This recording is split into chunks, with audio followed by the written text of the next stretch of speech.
Good morning, everyone. Welcome to today's web conference. It's Understanding the Intersections of Reproductive Justice and Sexual Prevention, Violence Prevention.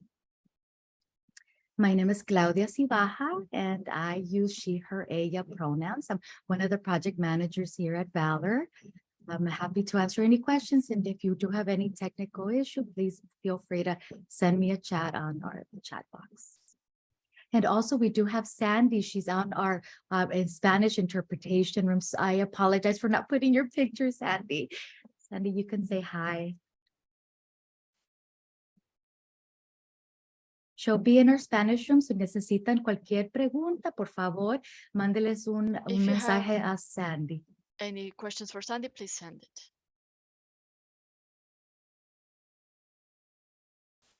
And we have our presenters from Valor this morning. I'm happy to introduce you to Leah Aldridge and Grace Glazer. Leah?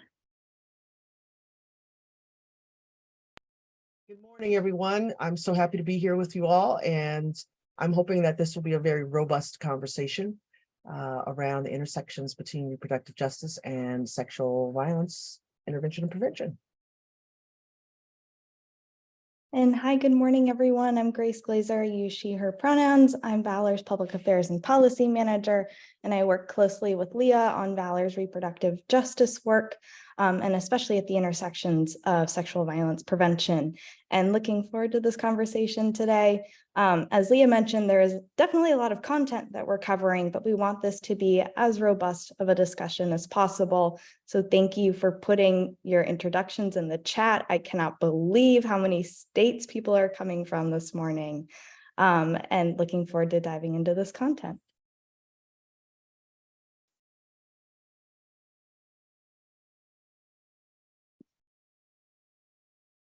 All right, well, I am happy to kick us off.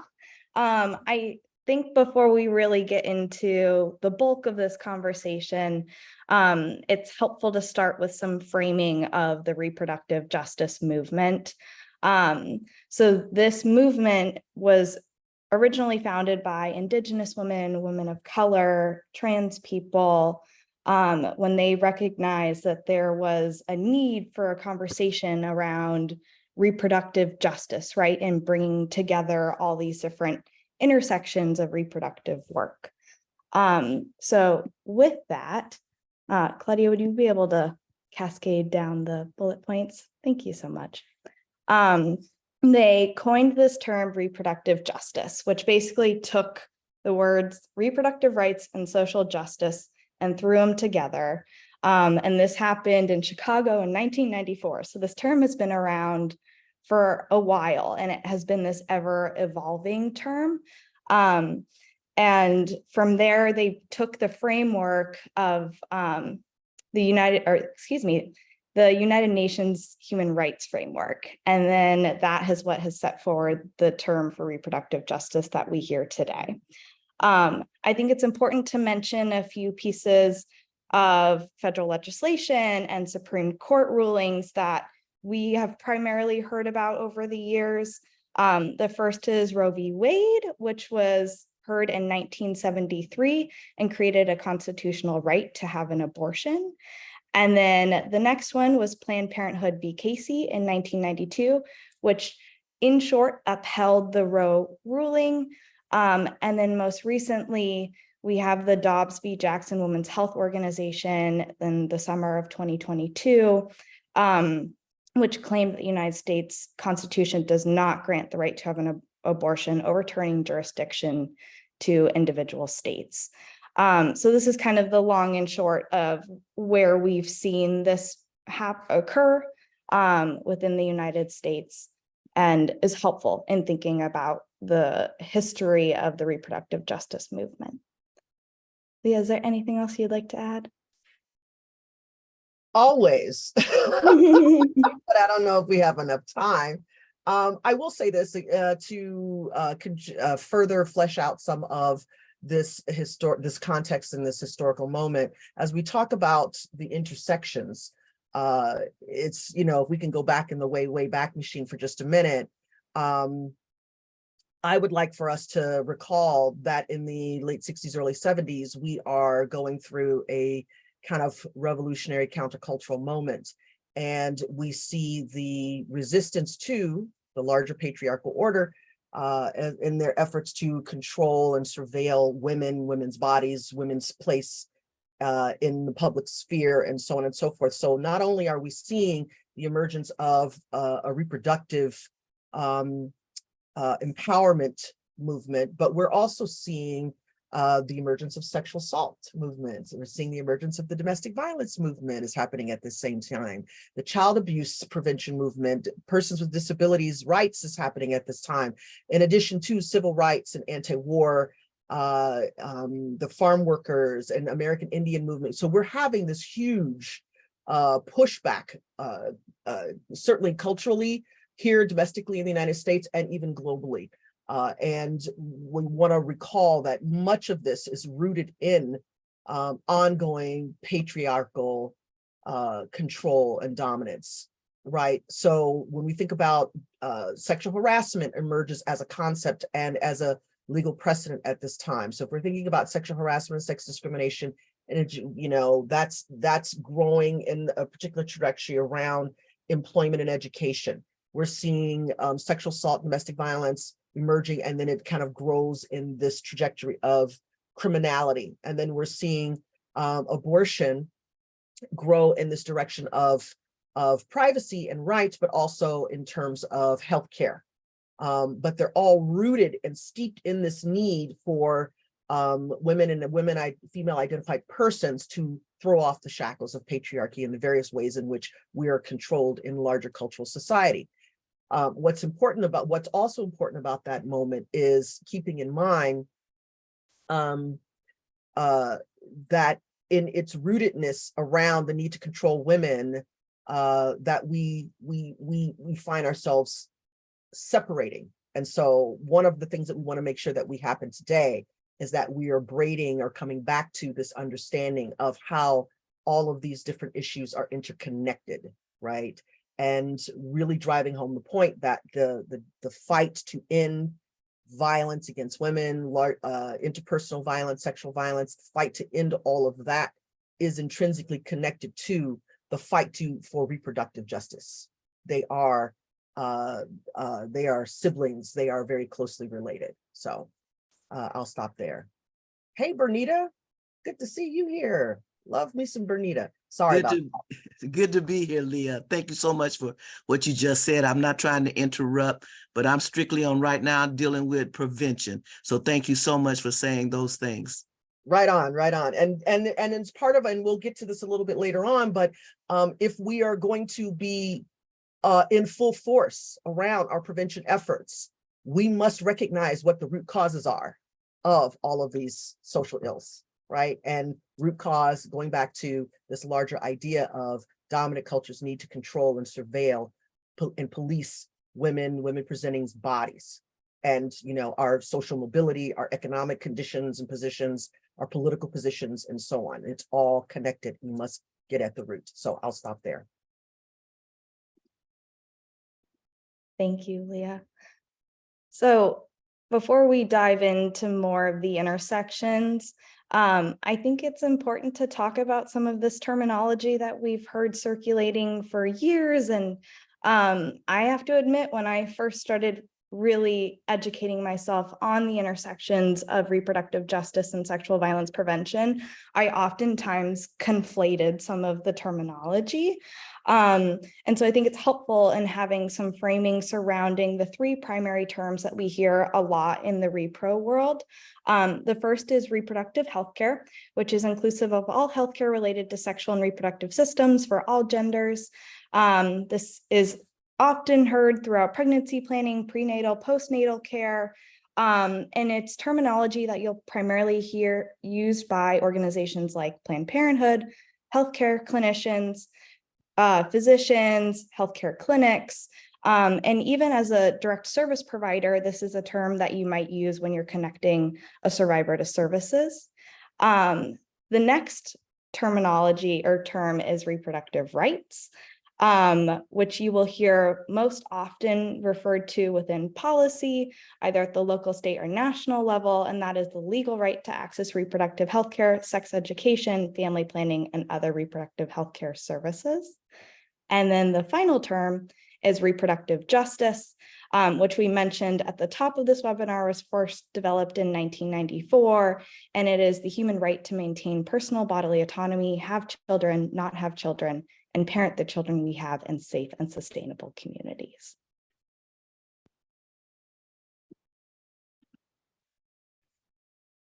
And let's jump to the next slide. Thank you.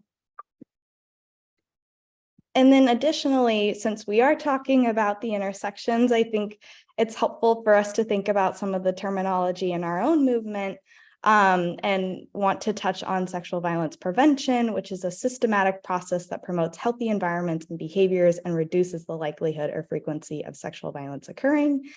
Shout out to Valor's National Project Prevent Connect for helping develop this definition. I think it's really helpful in framing what sexual violence prevention looks like, because I know a lot of us do that work day in and day out, and it's helpful to define that. And then the next item that I want to define is comprehensive sex education, which is providing information and education to support individuals making decisions for themselves about their own sex lives and relationships. So while we're here, could folks throw into the chat, what are some things that might be covered during a comprehensive sex education, either training or information session? Interested to hear what you all have incorporated into comprehensive sex ed curriculum, consent. Yes, thank you, Bridget, for getting us started. What else, folks? Including people with disabilities in sex ed. Yes. Thank you, Sammy, Ellie.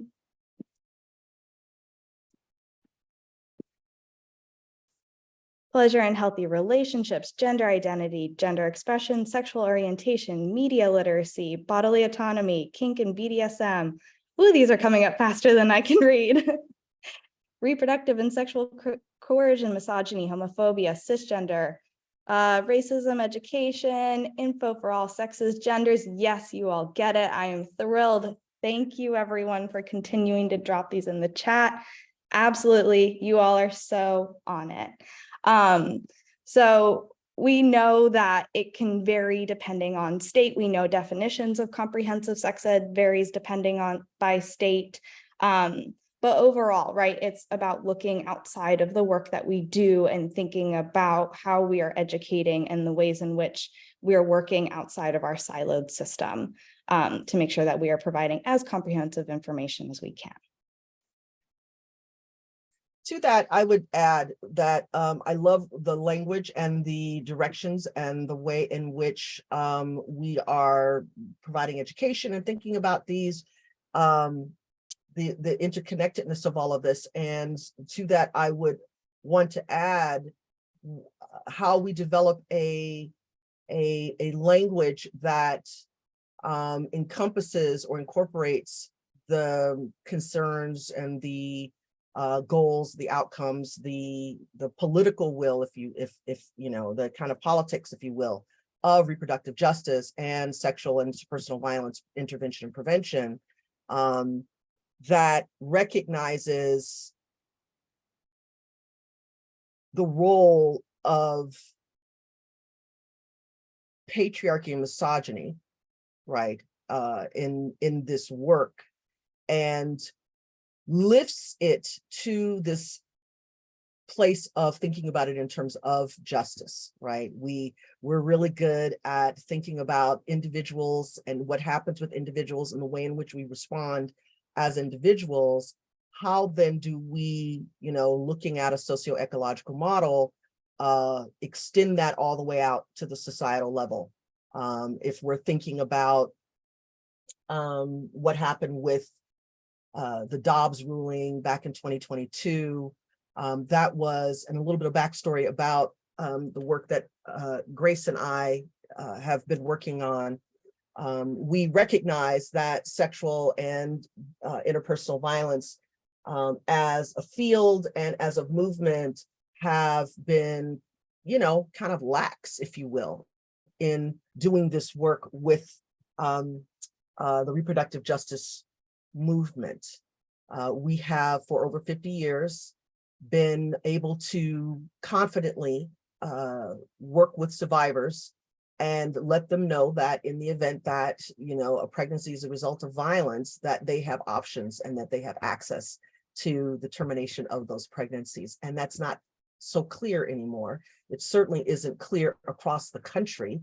That's why, I mean, one of the reasons I'm so happy that we have folks from across the country representing different states, because now the circumstances for doing our advocacy work have changed tremendously in our ability to do this work. So we want to make sure that we are constantly engaging and talking with one another, and that we are building a collective language, a collective common knowledge across the different fields, so that we don't work necessarily in silos, as Grace has pointed out, but that we are uplifting and supporting each other's work, and that we are fully behind each other's work, because we understand at the root of it, for our purposes, we want to center the need for, you know, liberation, right, and freedom from all various forms of oppression, because we don't, I mean, do any of us really believe that it's going to end here?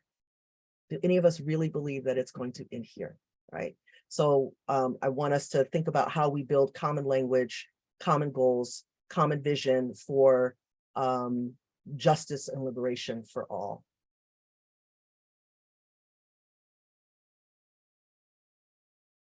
I'll stop there. Thank you, Leah. Could we jump to the next slide, please?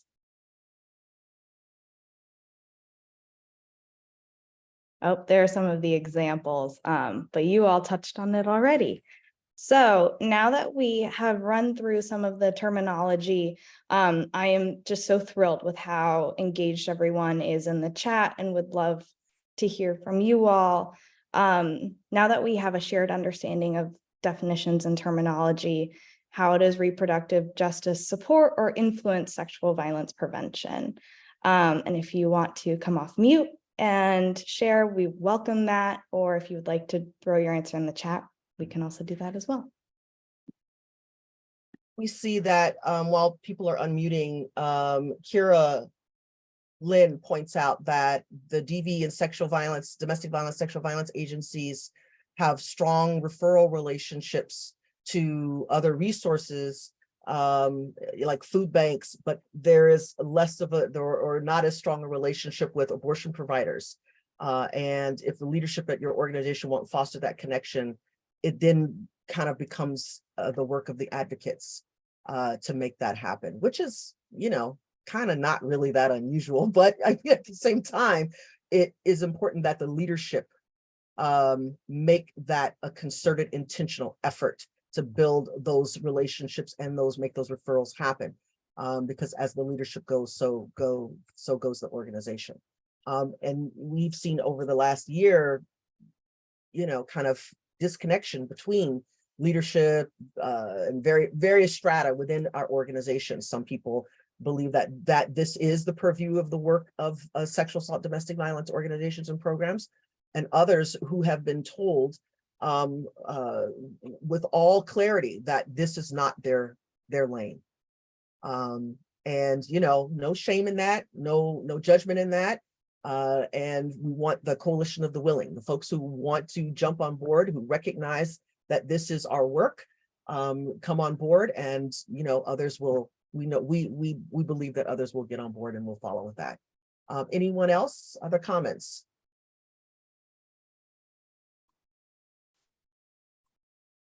I have a comment. This is Bernita Walker. Thank you so much for saying what you just said, Leah. One of the things that I've come to recognize is that we're not only advocates, but we're activists and we are abolitionists. Okay, and that's taking it further than what we take it most of the time, but we're trying to save lives. We are trying to release the slave, you know, that action. And that's very important for us to understand. This is not a small task. It is a large task because of the years that it has been gone unaddressed properly. So I'm just encouraging all of you. Some of you know me I don't think most of you do, but I've been doing this for 43 years and I am a survivor as well. So it's really important that we recognize and realize those who have lived experience need to speak up and talk about the situation, because hiding what has happened to us, because I'm also a rape survivor. I was gang raped at 16. Okay, so we need to speak up about this so that the younger ones will understand what they need to do for safety. Because we're on that part of the list, the safety list. All right. So I just wanted to say that. Thank you so much for allowing me to speak. Thank you for that, Bernita. Bernita, I'll just full disclosure, Bernita is a mentor of mine. And I loved seeing her face when I entered into the movement doing this work. Oh my goodness, 3 decades ago. I think that it's important that we point out a particular distinction in thinking about the reproductive justice movement is that historically, and I'll just speak personally for myself, that historically, what we understand to be reproductive health or access or rights to abortion, much like the feminist movement, did not speak to the needs or concerns of all women, right? It was largely, the agenda was set and the movement was largely led, or, kind of the most visible vocal aspects of the movement were led by kind of middle-class white women. And were not concerned with, while abortion then becomes framed as a choice issue for many Black and brown women, for many Indigenous and immigrant women, abortion was not a choice issue. It was a life or death issue. It was an issue around economics. It was an issue around freedom. It was around liberation. So when you see the emergence of reproductive justice in 1994, this is a framing of the access to abortion. This is a framing around the concerns of those women that had felt that they were historically not seen or heard in the larger access to abortion choice movement, right? Now, I mean, with, organizations like, I want to say NARAL changing its name to, Grace, what's their name now? Reproductive Freedom For all. Yeah. Reproductive freedom. Reproductive Freedom for All. And you'll excuse me, I have dogs in the house. So if you hear the puppies in the background, they got something to say too. To see, organizations like NARAL embrace or incorporate, absorb the larger platform of the reproductive justice movement, that's an important change to note, right? Is that people are seeing that beyond choice, it's important to take up issues such as poverty, economics, freedom, liberation, and so on. And then there are comments in the chat. Folks, Bridget's works with lots of survivors who, that was not until they heard about sex or having any degree of sexual education that they were made aware of their survivorship status because it was normalized. Yeah. Thank you for putting that out there. And you have a lot of adult survivors who have never had any sex education. And it's, this is part of the larger, broader effort along the societal and cultural level to keep people silenced, keep people controlled. Anyway, Inez Kalita. Oh, you said it right the first time. It's Inez Yeah. Kalita. I'm so grateful to be in this space with you all today. Just to add a couple of comments. The way that I approach reproductive justice is really to uplift the 12 Black women that coined the term, right? And so a lot of the lens that I approach this work from is through the lens of Black feminism. I work primarily in perinatal healthcare services. So I am looking at women and birthing people who are presenting for care with really obvious signs and symptoms of survivorship, right? I'm also a survivor of childhood sexual abuse. And just thinking about the ways ways that we limit some of the discussions around what does quality of care look like without really looking at what are all the other factors that are influencing that care and influencing the way that people show up to receive that care. We also know that in a lot of settings, Black women and Black birthing people don't always feel as though they have the right to victimhood, the right to survivorship, right? To be seen as a person who is in need of additional services. So really thinking about that perspective really, for me, while it's not directly prevention, I think more awareness of what are the things that people are coming into services with across the reproductive life course is super important to highlight as well. Thank you for that. Really important. And thank you for, highlighting, the people who originated our concept that is being adopted and embraced by others now, and the work that you do. Thank you so much. Kayla. Hi, everyone. I'm from Rosebrook Center in Kansas City, Missouri. I'm the Advocacy and Education Manager, she, her pronouns. And I want to echo a lot of what everybody has said, and kind of where this work, we need to get ahead of when somebody has a relationship, having comprehensive education around what healthy relationships looks like. Because whenever, my previous work, I've done hospital advocacy, et cetera, I'm talking with grown adults about, again, what Bridget said, the identifying of or finding out that maybe the relationship, there was coercive and reproductive and sexual violence that was coercive, but it didn't look what was purposely what society tells us sexual violence looks like. And it's really just expanded the need of really comprehensively defining and shedding light of in what sexual violence looks like. It isn't just, a walk in the park and then somebody assaults you. There's, your partner can, coercively control you, et cetera, and different things like that. Thank you, Kayla. And we're going to talk a little bit about, we're going to zero in on one particular issue that is a very clear intersecting point between the two when we think about reproductive coercion. So thank you for that. You're absolutely right. I also want to point out, as Andy drops in the chat, this idea around the right to raise children. When we think about reproductive justice, the right to have children or not have children, or the right to have families in safe environments. I mean, this is really, it really helps us expand our thinking around reproductive health, rights, and justice.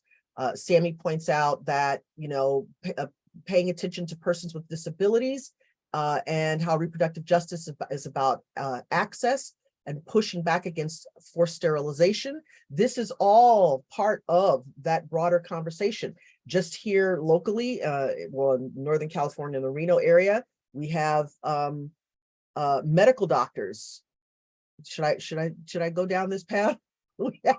We have doctors who are engaging in sexual violence with patients while they are anesthetized.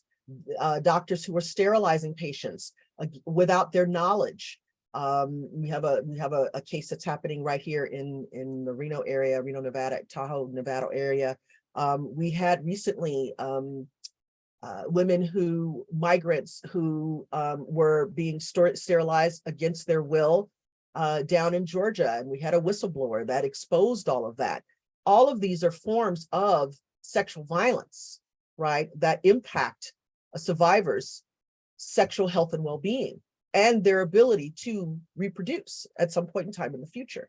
I mean, it's incredible kinds of harm. So, we have a lot of education for ourselves as a sexual and domestic dating and personal violence movement, and expanding the way in which we think about well-being and health and violations to our body and our autonomy.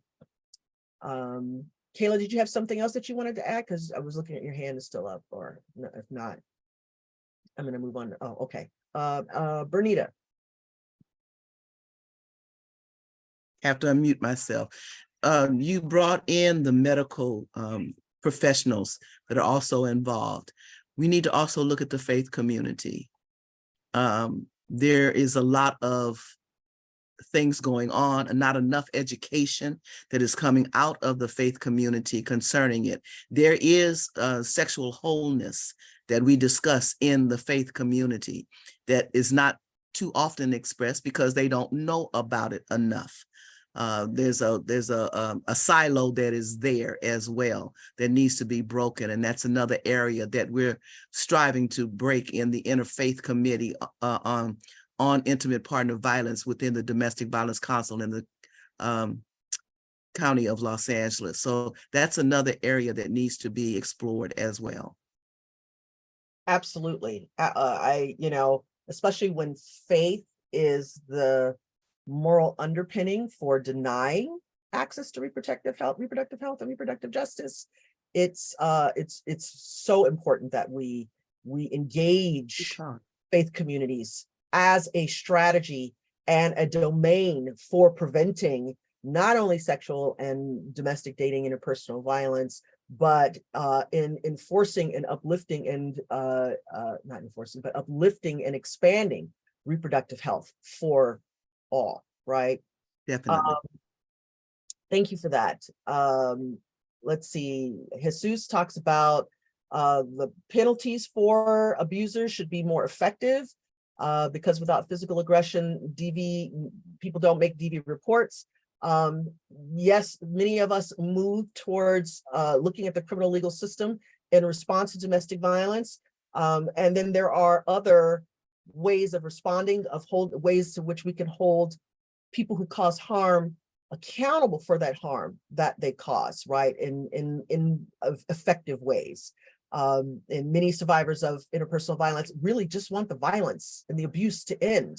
They don't necessarily want the relationships to end, but they definitely want the abuse and the violence to end. So are there other ways, in addition to the criminal legal system, are there other ways that communities can come together and hold harm doers accountable so that people can remain self-sufficient?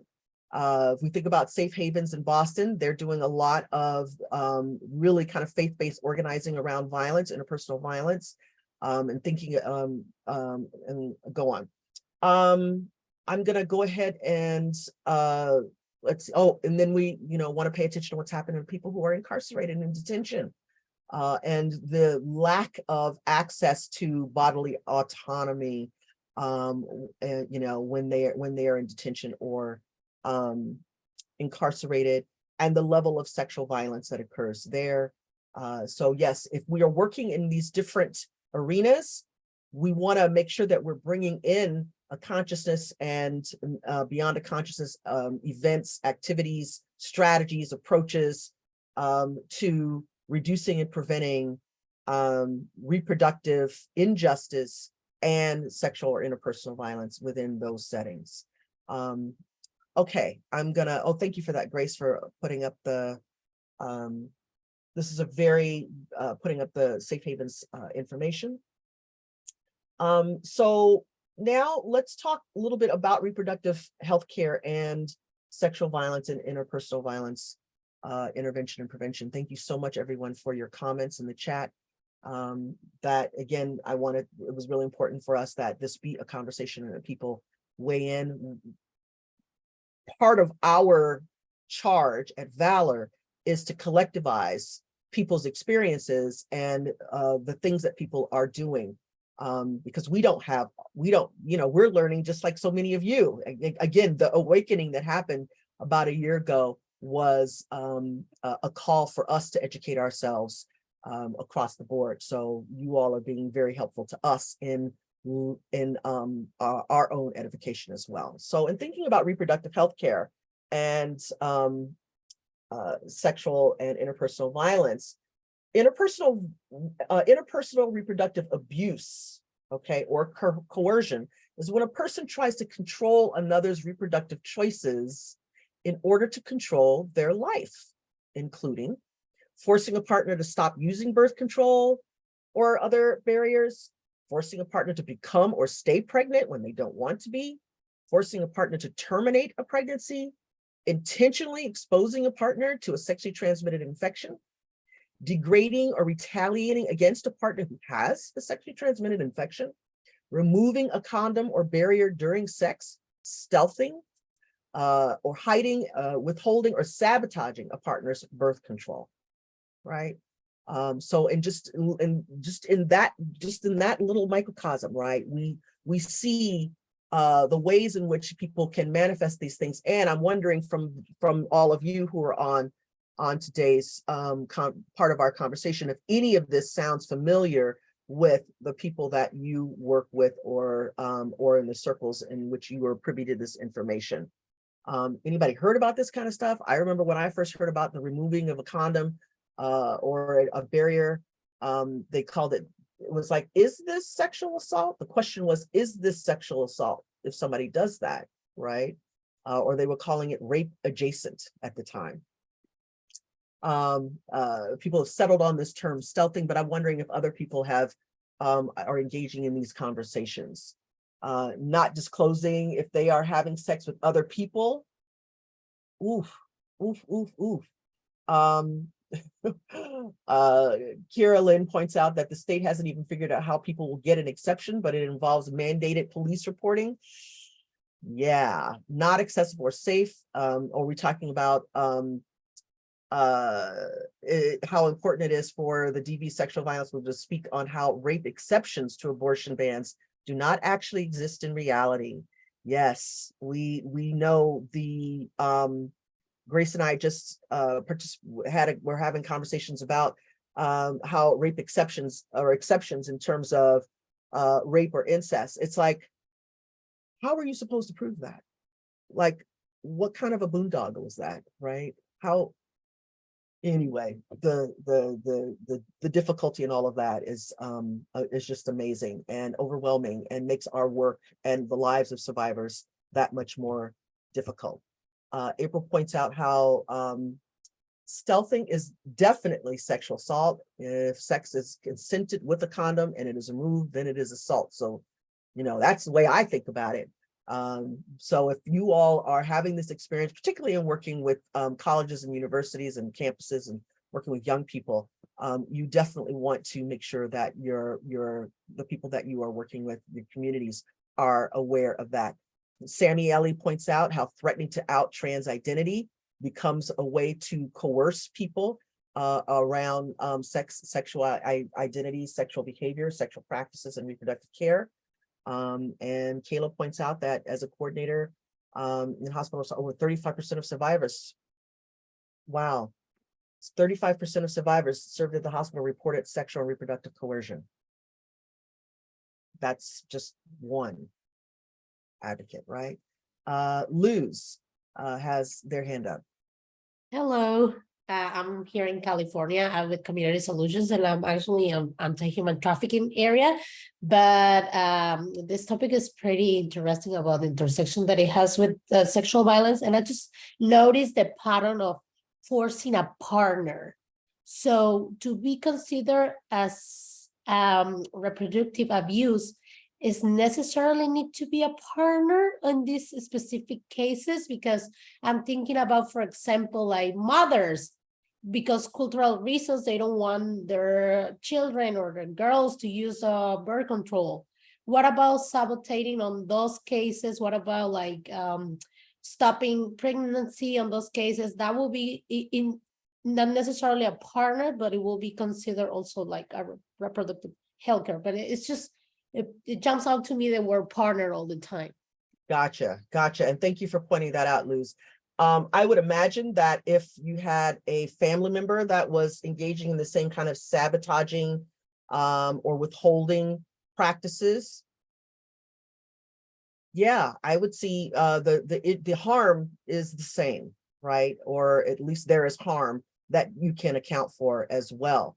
And so we want to make sure that as we're talking about reproductive coercion, that we're also acknowledging that it can be someone like a parent or another caregiver that is contributing to the harm that the survivor is experiencing. Thank you so much for that. Elsa points out that rape exceptions are not helpful because in order to exercise the right, one must disclose the experience of having been assaulted at a time when one might not be ready to make that disclosure. Absolutely.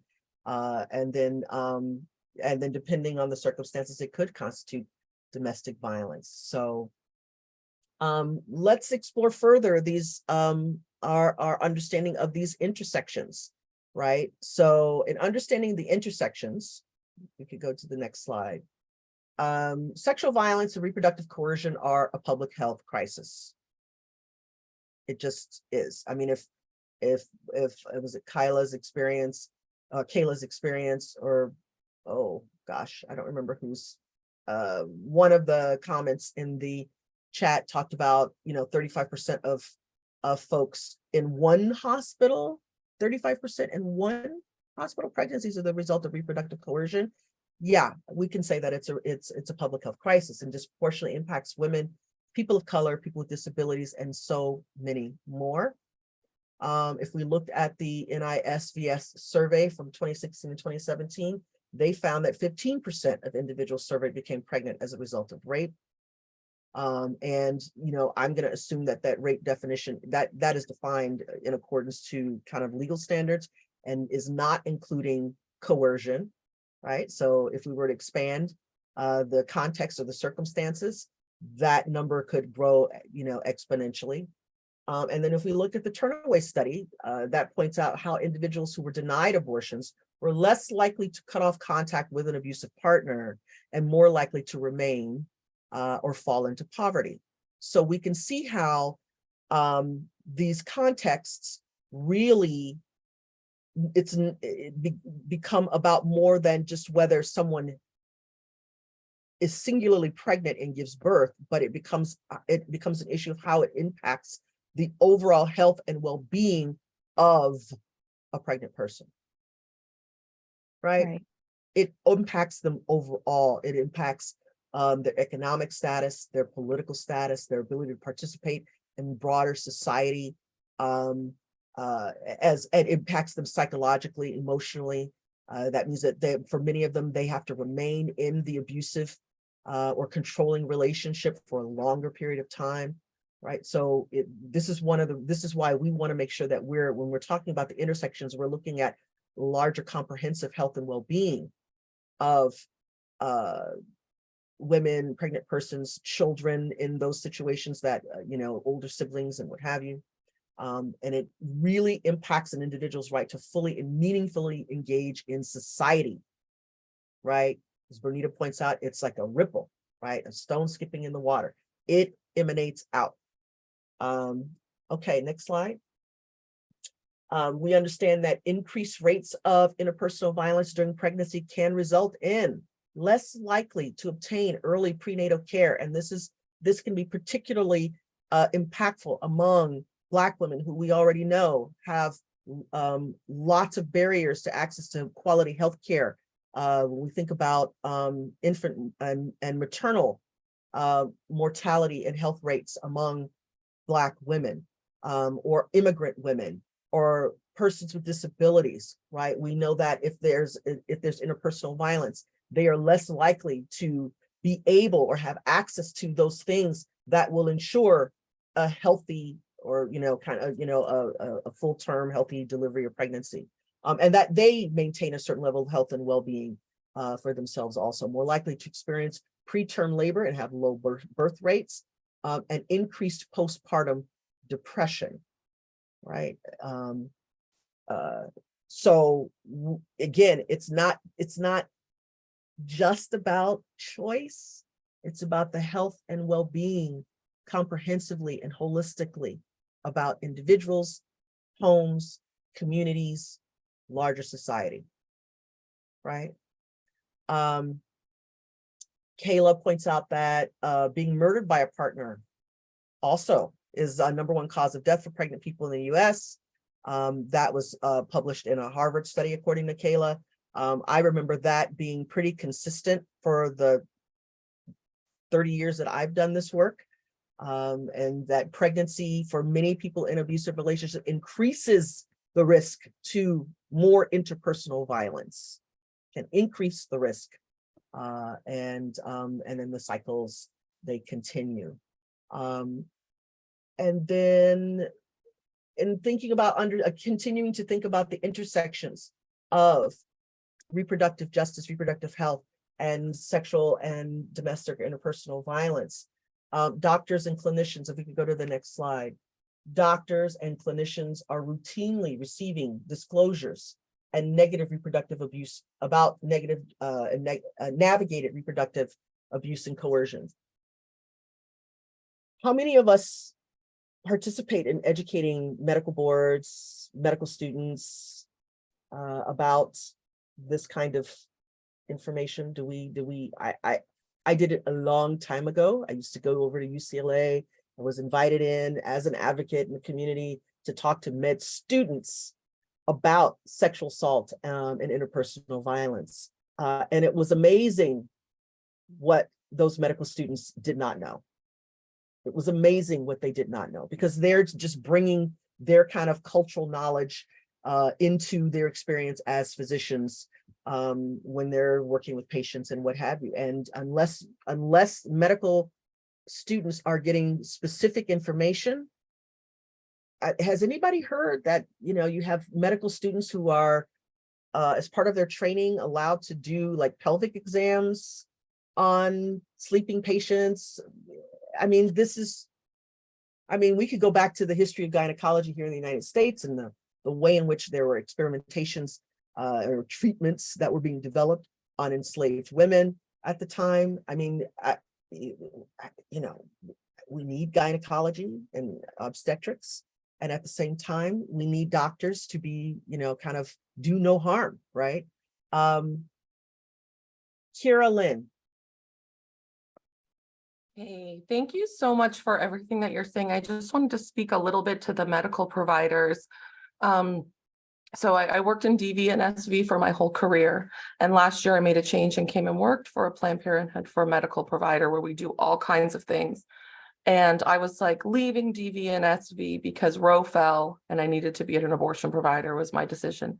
But really what I'm still doing is IPV screening work, how to work with survivors. And if you work in an SV or DV agency, rape crisis center, Title IX office, anything like that, I know, Leah, you mentioned at the beginning, some places might think this is or isn't within our purview to talk about abortion.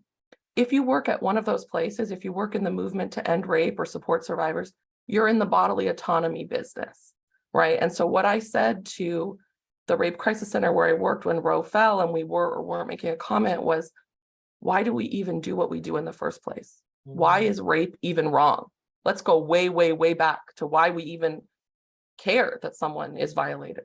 And it's because women and everyone has a right to decide what's inside their body and when and by whom and for how long, right? And so it is really fundamental to what we do. And what I learned working in this healthcare provider is we needed a ton of training here on DV and SV. And the DV and SV service agency that I worked at, which was a dual center, needed a ton of training on abortion and other issues. So do your in-service trainings, you know, talk to them about screening, because we don't just see the same demographics, we see the actual same women, the same individual people, you know, whether her name's Leah, Bernita, Kira, whoever it is, that person. So sometimes you walk into a DV office first and say, I have a need for shelter, lawyer, therapy, and I might be pregnant, or I need a IUD that my husband won't know about, or whatever it is. And sometimes they come in an abortion provider or a birth control provider first, and they tell me their medical needs. And then on the side, they're like, also, my husband won't want to know about this. So it's the actual same women. It just depends who they come to first. And we need to be making these warm handoffs, you know, because otherwise we're not serving them holistically, right? And it shouldn't be that the reproductive health care is the one area as an advocate I can't support a survivor in. I can help her with her kids' college, her kids' daycare, her college, her car payment, her electric, her health insurance, her lawyer, her therapy, all this wraparound care. And I'm like, oh, when it comes to sexual health, you're on your own, you know? Thank you for that, Carolyn. It's so important. And again, we are striving to make this to tighten the knit, right, between our different fields. It is so important because as the Black Women's Health Initiative folks pointed out at INCASA this year, reproductive justice is sexual violence prevention work. Reproductive justice is sexual violence prevention work, right? And if we're doing sexual violence and healthy relationship promotion work, we are doing reproductive justice work. We need to be clear and intentional about being as holistic as possible with the populations and the communities that we serve. Other folks have dropped some other comments in the chat. Really appreciate you for that. Everyone has a right to decide what is inside their body. You know, Lily, if I could just point out recently, Grace, do you want to talk about Judge Ho and, you know, him pushing back on mifepristone? This is a judge that was appointed by Donald Trump. Sure, I'm happy to talk about, well, not happy, but so recently the LA Times covered a story about a district court judge in, I think, Texas. And that judge is making the argument that to ban mifepristone makes sense because doctors, let me think about how I'm phrasing this, sorry, because I don't have it up in front of me, but basically doctors receive pleasure from providing sonograms to patients, and by depriving them of that pleasure, you are infringing on their right to, and like the environmental aesthetic laws. I feel like I'm butchering it a little bit. It's what they call aesthetic injury. You are, Yeah. you are committing aesthetic injury to medical professionals who experience pleasure, a scopophilic pleasure, by being able to look at, see through people's bodies, you know, at the babies that are growing and developing. I know. But these are people who are making decisions about our bodies and our health and our well-being, y'all. I mean, this was reported in I mean, I have to laugh to keep from crying. I'm sorry. I'm not being disrespectful. It's just, you just don't even want to acknowledge it because it seems so ludicrous. Yet here we are, right? And we understand that 16% of individuals presenting for routine obstetrical and gynecological care and 25% calling to crisis lines report reproductive coercion. 74% of individuals presenting to family planning or domestic violence shelters report prior violence. And 47% of transgender people report prior sexual assault, and 54% experience interpersonal violence, including reproductive coercion. So, you know, it's incumbent upon all of these different sectors and silos to pay attention to the more comprehensive approach to dealing with people's health and well-being. Thank you, Grace, for dropping that article in the chat. So how do we bridge the gap? If we could go to the next slide. Or let's stop for a moment. Let's pause for a moment, take a deep breath, and just kind of go, what has been surprising thus far in this conversation for you all? Go ahead and raise your hand or unmute, and let us know if there's anything that has stood out or been surprising, keeping in mind that, you know, our goal is to, again, talk about this intersection between our sexual and interpersonal violence work and reproductive health and justice. Anything surprising for folks? Anything stand out, or is this kind of validating and affirming for those of you who are, you know, kind of either working in isolation or don't have as much support for doing this kind of work, either in your organization, in your own agency, or in your communities or your collaborative projects? Ryan is surprised to hear that rape exceptions are bogus. Yeah. The reality is that when many of the states who are allowing for rape exceptions, if we think about the ability for a survivor to disclose, and then thinking about where do you go to get proof? Like, who are the state entities that allow for or determine proof? Well, in many places, in many instances, that means going to law enforcement. If you go the law enforcement route, you have to name you know, in many instances, you have to name, you know, quote, the harm doer or an assailant, then it triggers a criminal legal response. Well, most survivors know that, or most of us know, maybe the survivors don't know, but most of us know that going through the criminal legal system is arduous and painstaking, and you might get to trial within a year in larger metropolitan areas or some suburban areas.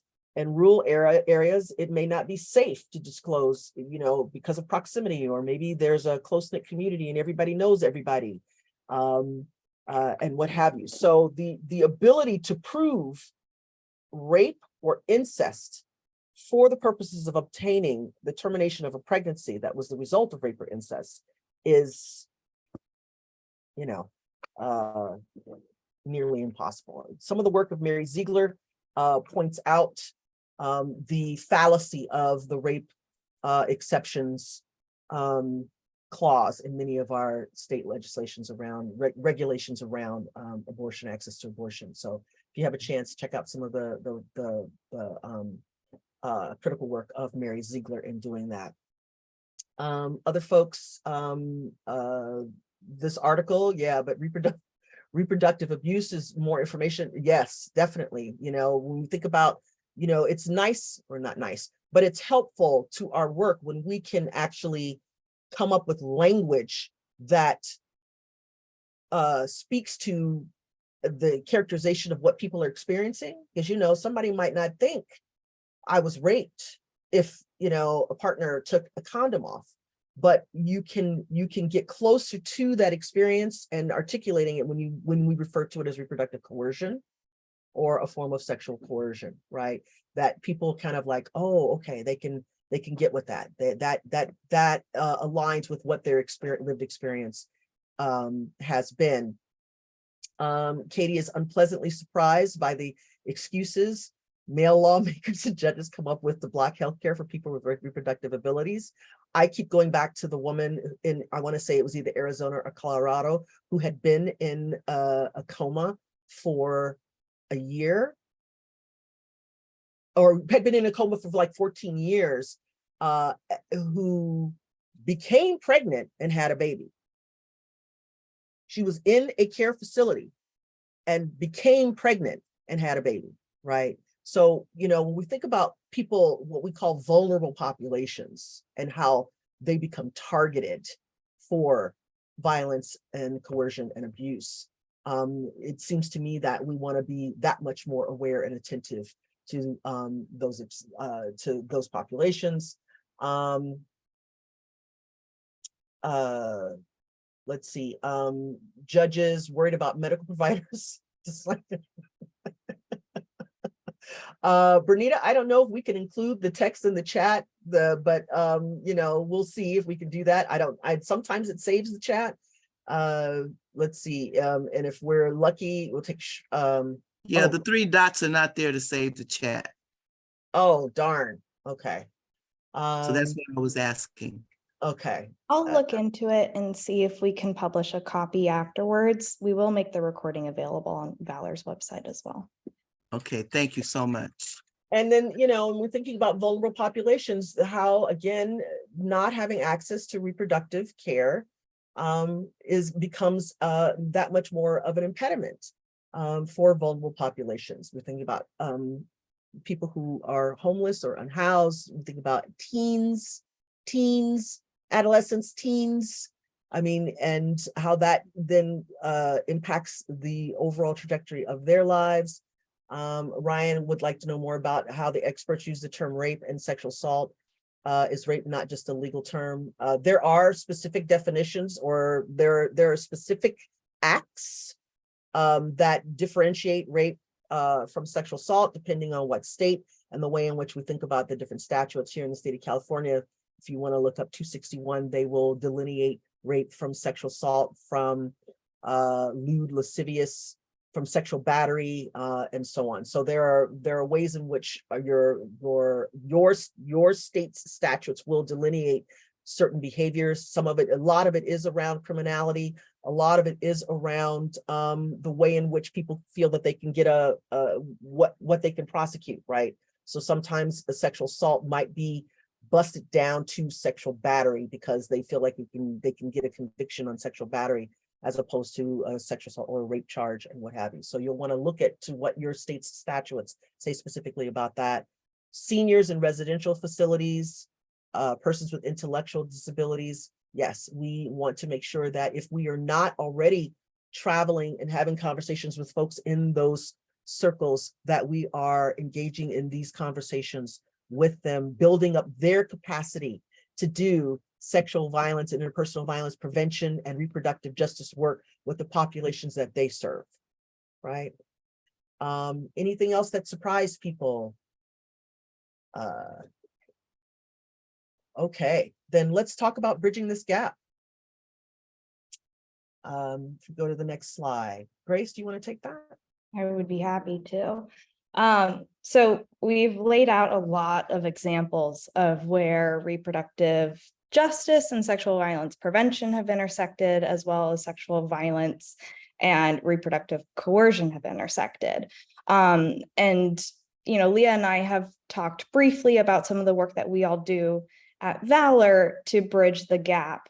And one of the biggest pieces of feedback, or the largest comment that we overwhelmingly receive, is that funding restricts the work that you can engage in. And we want to say there's a role that everyone can play in this work. And so as an advocate, someone who engages in policy work, prevention education, a healthcare provider, a hotline worker, a volunteer, there are ways in which you can intersect these two in any way that you show up. I know for some of the work that I do at Valor as a policy and comms person, I do education surrounding the two intersections. I engage in policy work both at the state and national level.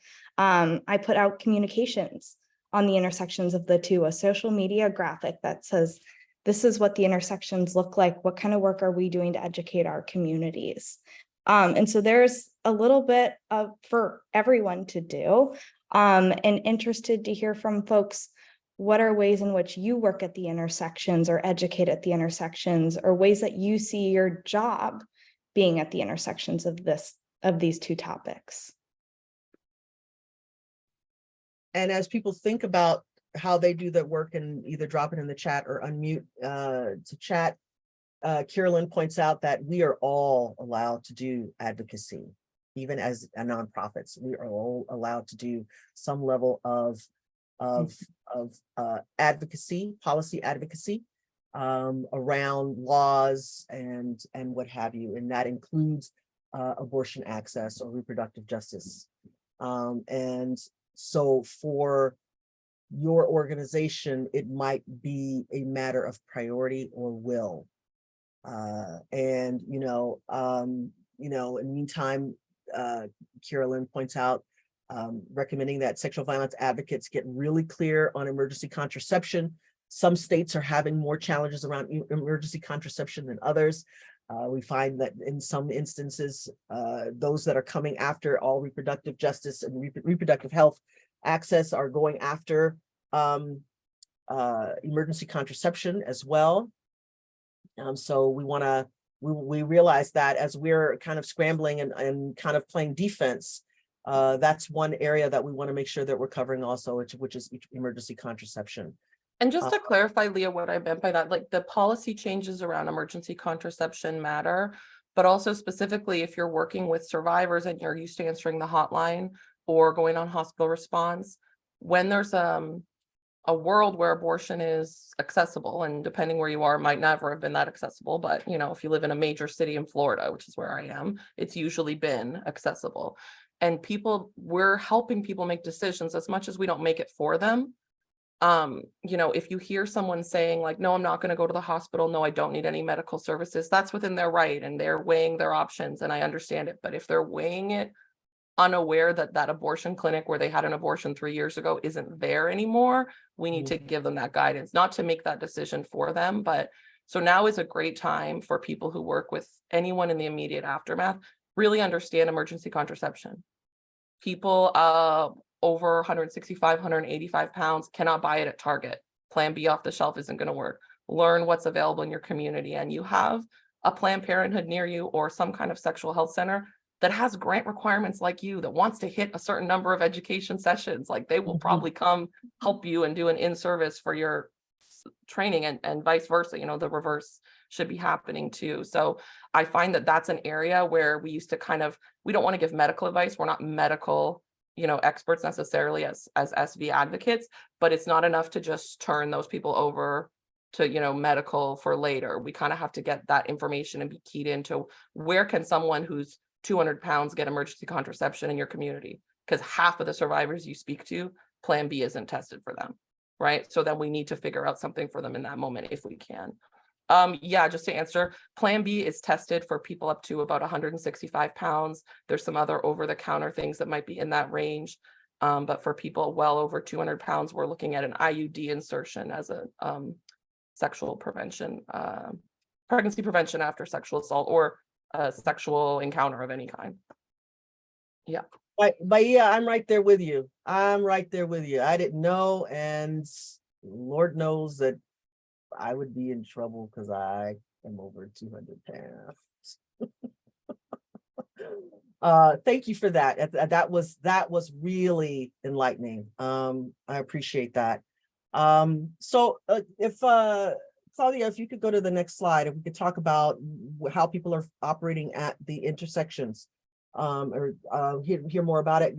Yomada points out that they're doing a lot of training for the client database at the agency and begun using examples of clients needing reproductive care in one way or another to emphasize the intersections of care that the staff may need to address and be aware of when working with clients. That's really important. I know that when we do, and that's something that's a small change that we could all make in training our advocates who staff our hotlines, who go to hospitals, who do court accompaniments. As we're training people, we can integrate more examples of people needing reproductive health care as the work that we do, and we can be more inclusive with the populations. Including persons with disabilities, intellectual, physical disabilities. We can be more inclusive of looking at of clients who have complex needs, who live their lives along multiple axes, where there are barriers through the systems, like persons who are, if we're thinking about undocumented immigrants, or if we're thinking about persons with disabilities, persons who are homeless, and what have you, right? So the more we can paint a more comprehensive picture of who our clients, who our survivors are, right? The more we change the way people think about doing sexual assault prevention and intervention work. Bridget points out that we, discussing the limitations of persons with physical disabilities who struggle to access medical exams because they are unable to get into the stirrups to have the exams. We're good. That's a really good example and a very good point. Let's see, Aaliyah is pointing out that the only emergency contraception, so much, yes, very, very invasive and just kind of like woof, and so on. Thank you, Bernita, appreciate you. And other folks, other examples of how you, if you are not currently doing things, where do you see yourself able to being able to insert yourself at an intersection in your day-to-day work? Is it working, this is a hot button, working with schools around these issues? Or as Bernita pointed out earlier, working with faith communities, working with people who are in detention, if you are collaborating with people who serve street populations or persons who do not have homes. Where do you see your ability to create a more complex conversation or more comprehensive conversation around the intersections between reproductive health, reproductive justice, and the prevention and intervention of sexual interpersonal violence, those intersections? Looking for folks to Sammy, do you want to go ahead and share? Thank you. So I work with Disability Rights Maine, which is a PNA or Protection and Advocacy organization. And and there's 57 of them in the US and territories and all that. And I find, I'm somewhat new to the disability justice field. I've been in SADV work for a really long time, but people don't really know. Look, there's this separation of like the disability, like of this quote unquote disability serving agencies and sexual violence supporting agencies. Yes, Grace, I can do that. And really, my organization is really closely connected with the sexual assault support network in Maine, but I know a lot of organizations in a lot of other states aren't as connected, and some PNAs are larger or smaller than others. And so I think really, if you're in a state, I would encourage you to look up your state's protection and advocacy organization to, if nothing else, connect and try to make sure that they're active in sexual violence response, because really people with disabilities are a very big part of people who are, I really hate to use this word, but victimized. As a disabled survivor myself, the systems are not designed for any survivor, much less survivors at these intersections. And it gets even more complicated and even less served with survivors who are not white survivors, because that's a lot of how, disability justice in this country is highlighted, even though it's, advocates of color who made the movement in the first place. But really, protection and advocacy agencies, I think, aren't as involved in this work as they should be. And certainly, I'm trying to make other PNAs kind of pay attention to that. So thank you so much. Thank you for that, Samuele. I appreciate that. It's what, and somebody else tell me, others, you please confirm or deny what my speculation is and what my experience has been. But when we approach, kind of siloed sectors around doing more work, doing sexual violence prevention work, say for people who are in detention, or folks who are or incarcerated, or as PNA protection and I want to make sure I have the name right, Samuele. Protection and advocacy organizations. Organizations or people who are working with folks with disabilities, that there's a resistance that's largely due to a perception that they are somehow being accused of either contributing to or being neglectful in the health and well-being of those that who are under their service of protection or detention or containment. And so a barrier that we find that we have to get over initially is this idea that they're feeling accused of wrongdoing. And we have to get through their feels before we can actually grow their knowledge and their skill set around how to prevent and intervene when sexual violence occurs on their watch, so to speak. So that becomes, I don't know, that's part of the heavy lifting of doing that work. And I think also a big issue is people with disabilities are seen as inherently non-sexual or inherently quote unquote children, which is not the case. I might have disabilities, but I'm almost 30, like I'm not a child. And just the way of disability, especially intellectual developmental disability, is conflated with how quote unquote old you are. So it's about, I think, people with disabilities are viewed as children. And this country has such a interesting understanding of sexuality and children, even though childhood sexual abuse is how common?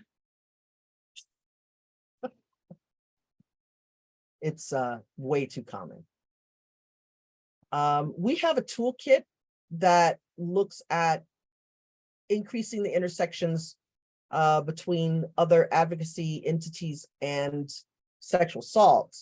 And I'd like to share that with all of you. I'll find it on our website, and I'll drop the link in the chat. And it talks about, the way in which, if we think about persons with disabilities, that community how they're infantilized, perceived as non-sexual or asexual. The humanity and capacity is just the way in which people interact with the population continues to create vulnerability, becomes one of the social determinants for violation and victimization for a given population. Mo points out that working with folks that are incarcerated or detained. Mo, did you want to share your thoughts about that?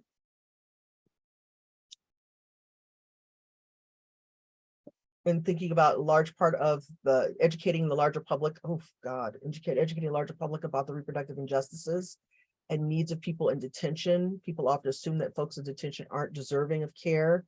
And by design, the experiences of people in detention are invisibilized by design, right? You know, and again, when we think about the depth to which all of this is connected, it can feel overwhelming, right? Because now we have to take on the criminal legal system and, you know, kind of the carceral state and the kind of the very punitive way in which we think about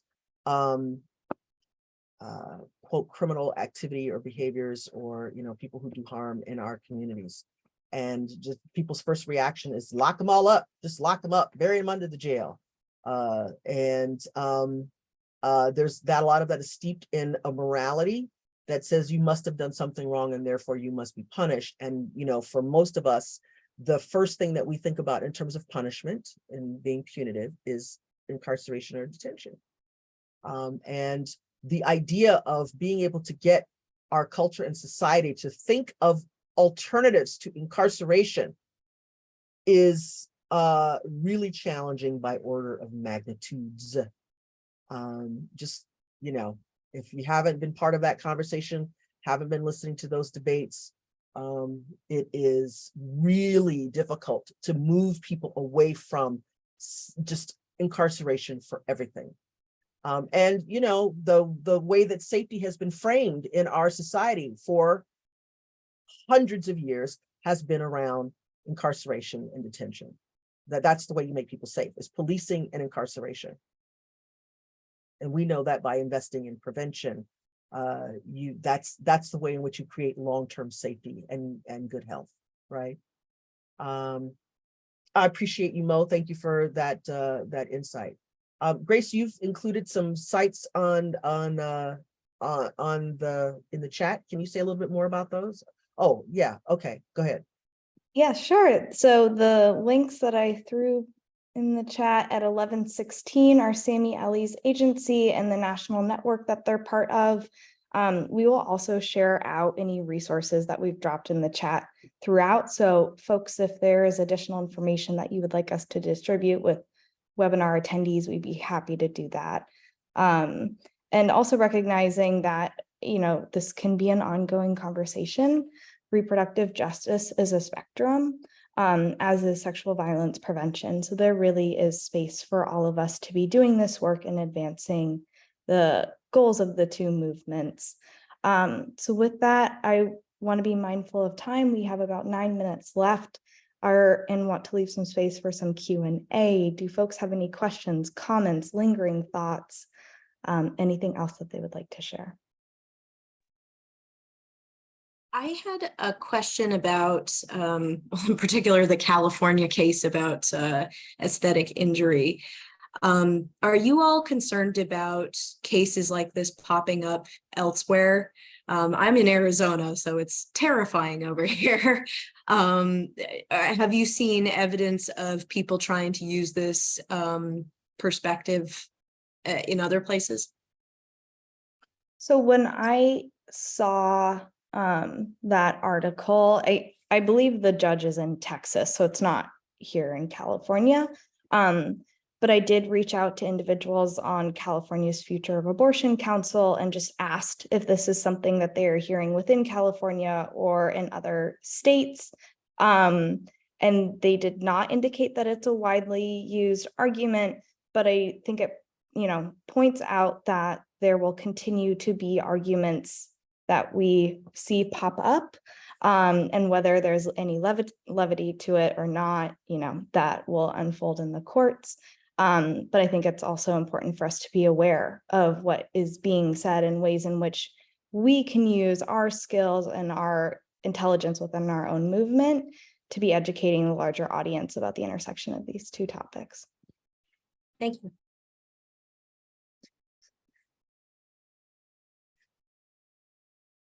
What else? I have to say, I really appreciate how engaged everyone has been during this webinar. It has just been such a pleasure having you all share this. Kira Len said, so grateful to everyone who is thinking about these issues. I feel less alone from hearing from all of you. Yes, thank you, thank you. This has been such a great space for us to come together and start this conversation, right? Like, this is not a one-time conversation. It needs to be ongoing, and we look forward to engaging in this in the future with you all.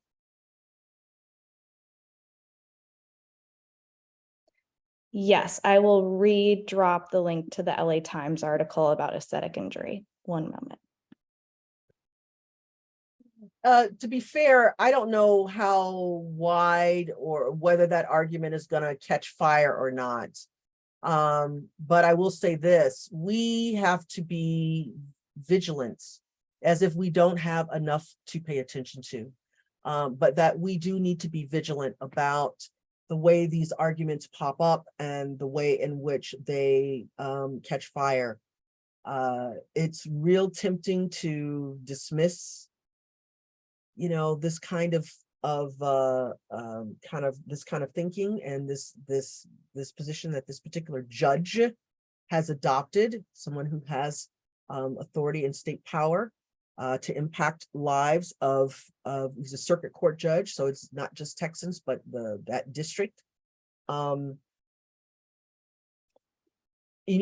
think about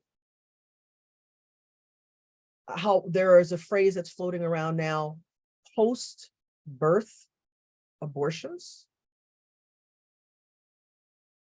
People are actually using this phrase, post-birth abortions. I mean, you hear this and you think, oh my God, that's so ridiculous. It's, it's just, it makes your head want to explode. But then people jump on that, right? People who are very, very, very active and adamant about no abortion access or contraception, because contraception is going to be next if we haven't already noticed. So there's abortion, and then contraception will be next. Childcare, all of these kinds of things are interconnected and related.